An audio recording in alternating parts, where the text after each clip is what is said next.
1987 সাল। দক্ষিণ ভারতের ঘন জঙ্গল। রাতের অন্ধকারে কুড়ালের শব্দ।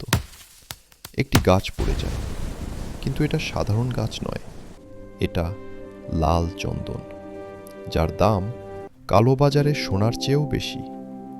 সেই জঙ্গলে তখন জন্ম নিচ্ছে এক সাম্রাজ্য, একজন মানুষ যার নাম শুনলে পুলিশ কাঁপত। কুপ্পুস্বামী গাউন্ডার ওরফে বীরাপ্পন।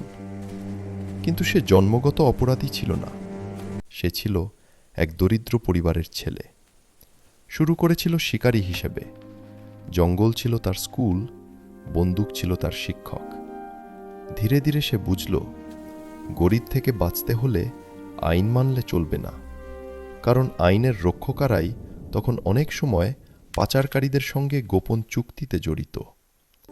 লাল চন্দন, একটি কাঠ যার বাজার ছিল জাপান, চীন আর মধ্যপ্রাচ্যে। আয়ুর্বেদ, বাদ্যযন্ত্র, বিলাসবহুল আসবাব, সবখানেই চাহিদা। সরকার নিষিদ্ধ করেছিল কাটতে, কিন্তু নিষেধাজ্ঞাই কালোবাজারকে আরও শক্তিশালী করেছিল। বীরাপ্পন প্রথমে ছোট দলে কাজ করত, তারপর সে নিজের দল বানালো। স্থানীয় গ্রামবাসীদের কাজে